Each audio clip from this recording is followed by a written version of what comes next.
Chapter 10. No, Isabella said, the word barely audible, a plea against reality itself. No, this isn't possible. The rain seemed to pick up intensity, as if nature was trying to wash away what she had witnessed. Human. Then the wolf. Then the human again. Werewolf. The word she'd jokingly used with her informant was now a reality, lying bloodied and unconscious before her. Nathan's wild claims, impossible just minutes ago, now stood validated by irrefutable evidence. Isabella's world tilted on its axis, recalibrating around this new, impossible reality. Werewolves weren't metaphors or movie monsters. They were real. And one of the most powerful men in Atlanta was one of them. The charity galas, the business empire, the philanthropic foundations, all a cover for something ancient and primal. The envelope in her hand suddenly felt inconsequential compared to the evidence of her own eyes. She holstered her gun and knelt beside the injured man, the injured werewolf. Her fingers trembled slightly as she reached out to check for a pulse, half expecting her hand to pass through him like a hallucination. The concrete soaked through the knees of her pants, cold and gritty against her skin. Mikhail's skin was solid, real, hot to the touch, despite the cool rain. His fever heat was startling against her rain-chilled fingers. The blood seeping from his wounds was undeniably real, staining her fingers crimson. Up close, the injuries were even more severe than she'd thought. Deep lacerations across his torso and flank that would require extensive stitching. The rain washed over the wounds continuously, carrying away blood immediately replaced by more from within.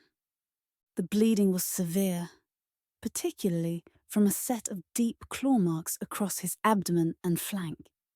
Without medical attention, he would die here, in this dirty alley. And he'd been injured protecting her. Isabella pulled out her phone, thumb hovering over the emergency call button. Her phone's screen was beaded with raindrops, distorting the display, as uncertain as her path forward. Then she hesitated. What would she tell paramedics? What would happen to him in a hospital? Would they discover he wasn't human? Would that put him at risk or put the hospital staff at risk? What if he transformed again while in care? Think, Isabella, she told herself, her voice the only sound in the silent alley. Think. Mikhail Volkov, the man whose hotel towers dominated the skyline, whose charitable foundation funded half the city's arts programs. She'd seen him at the charity gala. He'd been charming, powerful, surrounded by Atlanta's elite. And he was this, a creature of myth. She remembered the champagne glasses catching the light, his perfect posture, the way other guests deferred to him without seeming to realize they were doing it. Had they known? How many knew? As the rain began to slow, Isabella reached a decision. She put away her phone and instead shrugged off her jacket, using it to cover Mikhail's nakedness. The expensive tailored blazer, a splurge she justified as necessary for courtroom presence, looked absurdly inadequate draped across his powerful frame. The fabric immediately darkened with blood and water where it touched his wounds. Then she gently turned him onto his back. His features were even more striking in unconsciousness. High cheekbones, strong jaw, aristocratic nose, stripped of the practiced charm he wore in public. His dark hair, plastered to his forehead by rain and blood, contrasted sharply with the pallor of his skin. "Mr. Volkov," she said firmly, tapping his face with the precise pressure she'd learned in first aid training. Raindrops struck his face, running over her fingers as she tried to rouse him. "Mikhail, can you hear me?" His eyelids fluttered, then opened. For a moment, those eyes still held the amber glow of the wolf, wild and feral. Then they cleared, becoming the grey-blue she remembered from the charity gala. The transition was fascinating, a visual representation of his dual nature. The rain caught in his eyelashes, individual droplets clinging like tiny crystals before falling away. Recognition flickered across his face, followed by something like resignation. Unsurprisingly, he remembered her and knew exactly who she was and what she'd witnessed. "Miss Santos," he murmured, his voice rough with pain, but still carrying that slight accent, that cultured precision. His lips were pale, nearly blue with blood loss, working to form words with a visible effort. "I suppose explanations are in order." "Later," Isabella said, surprising herself with the steadiness of her tone. The shock wasn't gone, but it had crystallized into a sharp clarity of purpose. The emerging dawn lightened the sky above them, turning from black to deep purple at the horizon. "You've lost a lot of blood. I need to get you out of here." A faint, pained smile touched his lips. "That would be appreciated." The words were formal, almost courtly, incongruous with his bloodied, naked state. His breath hitched with pain as he tried to move, a small grunt escaping before he could suppress it. "Can you walk?" "With assistance, perhaps." He attempted to sit up, his face contorting with the effort. Muscles rippled beneath his skin as he moved, powerful despite injury. Water ran in rivulets down his chest. "Though I find myself at a disadvantage regarding attire. Despite everything, the impossibility, the danger, the blood still seeping from his wounds, Isabella found herself fighting an inappropriate urge to laugh. The absurdity of social niceties in this context was almost too much. Even half dead and completely naked, Mikhail Volkov maintained his aristocratic dignity. "My jacket should cover the essentials," she said, helping him to a sitting position. The dawn light was stronger now, revealing details the darkness had hidden. The true extent of his injuries, the pallor of his skin where it wasn't stained with blood, the exhaustion in his eyes. "My car isn't far. Can you make it that far?" Mikhail nodded, though his complexion had grown alarmingly pale. Sweat beaded on his forehead despite the cool morning air, the classic sign of shock setting in. His skin burned hot against hers where she supported him, unnaturally fevered. "I've survived worse. Though I must warn you, helping me makes you a target." "The russet wolf." "Gideon, Victor's enforcer." Mikhail grimaced as he attempted to stand, leaning heavily on Isabella. His body radiated heat like a furnace, far above normal human temperature. Where he pressed against her side, the rain on her clothes began to steam slightly. "He'll report what he saw. That you helped me." Isabella thought of the calculating look in the russet wolf's eyes when it had considered attacking her. The cold intelligence that had assessed her as potential prey. A shiver ran through her that had nothing to do with the pre-dawn chill or her rain-soaked clothes. "I was already a target," she said quietly, wrapping her arm around his waist to support his weight. His skin was fever hot against her arm, his muscles taut with the effort of standing. "Let's get you out of here before he brings reinforcements." "A wise assessment." Mikhail stumbled, nearly pulling them both down before regaining his balance. His jaw clenched against what must have been extraordinary pain, the muscle twitching visibly beneath the skin. Water dripped from their bodies, creating a trail behind them as they moved.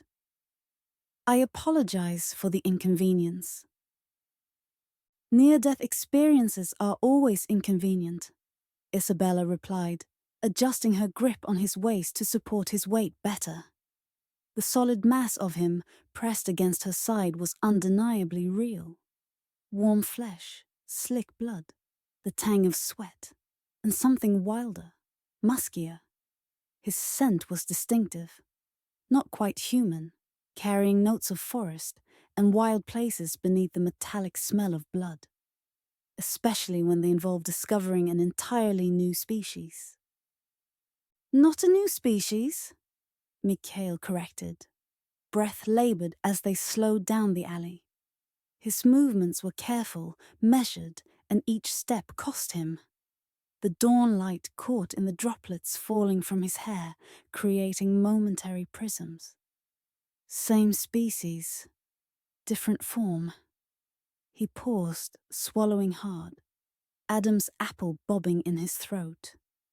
Though I understand the shock.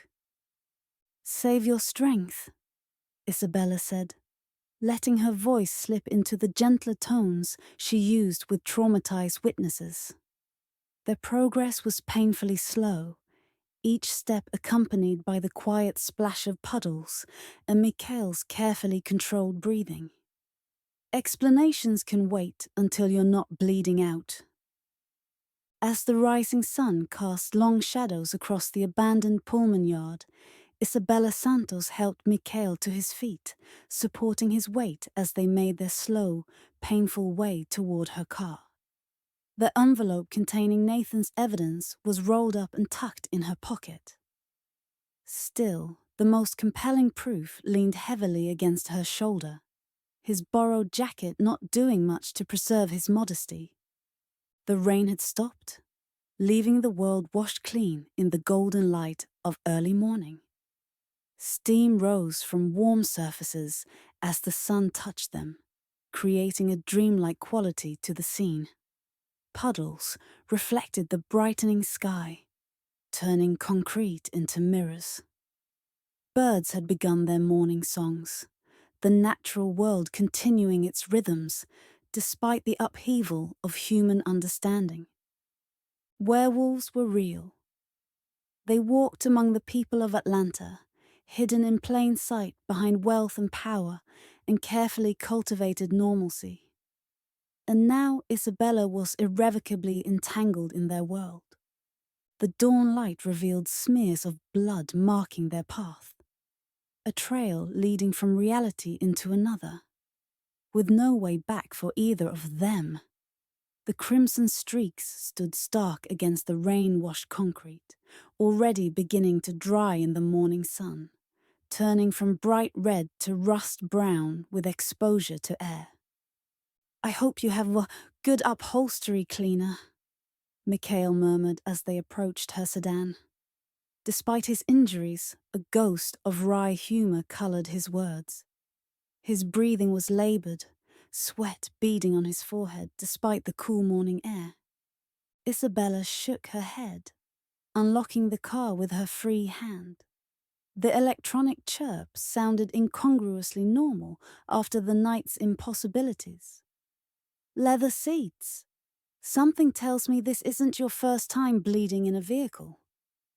You'd be surprised how often it happens. The ghost of a smile touched his lips as she helped him into the passenger seat, his movements stiff with pain. The leather creaked beneath his weight, water and blood immediately soaking into the upholstery. Though, usually, I have clothes to change into. As Isabella closed the passenger door and circled to the driver's side, she fought the vertigo of a reality completely upended. Water dripped from her clothes as she moved, her saturated blouse clinging uncomfortably to her skin. 12 hours ago, she'd been a prosecutor pursuing a murderer. Now she was aiding and abetting a werewolf? Shapeshifter? whatever the correct term was for the injured man bleeding onto her car seats. Her hands were steady as she started the engine, muscle memory taking over where conscious thought failed. The familiar sounds, the engine turning over, the fan starting to blow air through the vents, the soft ding of the seatbelt warning seemed surreal in their normalcy. The courtroom had taught her to function under pressure and maintain composure when everything fell apart. But those skills had never been tested like this. "Where to?" she asked, as she pulled away from the curb, glancing in a rearview mirror for pursuers. The early morning streets were mostly empty, and the city was not fully awake. Morning mist clung to low places, vehicle headlights cutting through the haze with eerie beauty. Hospital seems unwise, given the circumstances. Her voice had taken on the brisk efficiency she used when interviewing key witnesses, focused, direct, emotions carefully contained. Mikhail leaned back against the headrest, eyes closing briefly with pain. His breathing was shallow, controlled. A man familiar with managing pain. Droplets of water ran from his hair down his neck, disappearing beneath the inadequate cover of her jacket. "Peachtree and 14th. Penthouse. Private elevator. Security will recognize me and not stop us." "Even like this?" Isabella gestured vaguely at his bloodied, nearly naked state. Sunlight caught the droplets in her hair, creating momentary rainbows in her peripheral vision. Despite his weakened state, he opened his eyes, meeting hers with unexpected intensity. The blue of his irises seemed more vivid in the morning light, rimmed with a hint of amber that suggested the wolf lurking beneath the surface. "They're like me, Miss Santos. They'll recognize me in any form." Isabella nodded, putting the car in drive. The vehicle moved smoothly through the early morning streets, wipers clearing the windshield's last rain. Her legal mind was already cataloguing implications. A community of these beings, an infrastructure to support them, others who shared this impossible biology. As she navigated the early morning streets of Atlanta, the sun continued its ascent, a new day dawning on a world that had always existed, but that she was only now beginning to see. After several minutes of silence, Mikhail asked softly, "Why are you helping me?" His gaze was fixed on her profile, studying her with unnerving intensity despite his weakened state. The sunlight through the windshield illuminated his face in soft gold, highlighting his dramatic features while deepening the shadows under his eyes. Isabella considered the question as she waited at a red light, watching the city come to life around them. Ordinary people began their ordinary days, oblivious to the extraordinary reality she'd witnessed. A woman walked her dog, a jogger waited to cross, and a barista flipped the sign from closed to open in a cafe window. Normal life continued, unaware of the parallel reality that had existed alongside it all along. "I'm still figuring that out," she answered honestly, her knuckles white on the steering wheel. The leather was smooth beneath her grip, warmed by her hands despite the chill of her rain-soaked skin. "But I think it's because whatever you are, you protected me back there. And because I need answers more than I need to run." She met his gaze briefly. "I've spent my career pursuing truth. I'm not about to stop now, even if that truth is inconvenient." Mikhail nodded slightly, his eyes drifting closed again. A faint smile touched his lips, revealing a glimpse of the charm that must serve him well in his human world. In the growing daylight, his pallor was more pronounced, the blood loss evident in the blue-tinged quality of his lips. Fair enough. Answers you'll have, once I'm not actively dying. That's the plan, Isabella said, accelerating as the light changed. The morning sun slanted through the buildings, creating stark contrast of light and shadow across the dashboard. Try to stay conscious until we get there. I draw the line at carrying you through the lobby, bare-assed naked. The hint of dry humour was as much for herself as for him. A thread of normalcy to cling to in a world turned upside down. A faint chuckle escaped him, followed by a wince of pain. I'll do my best to accommodate. His voice was growing weaker, his breathing more laboured. Where his body pressed against the leather seat, dark stains spread slowly outward, a testament to the severity of his wounds. As they drove through the awakening city, Isabella glanced at her unexpected passenger. This powerful man rendered vulnerable, this predator now dependent on her help.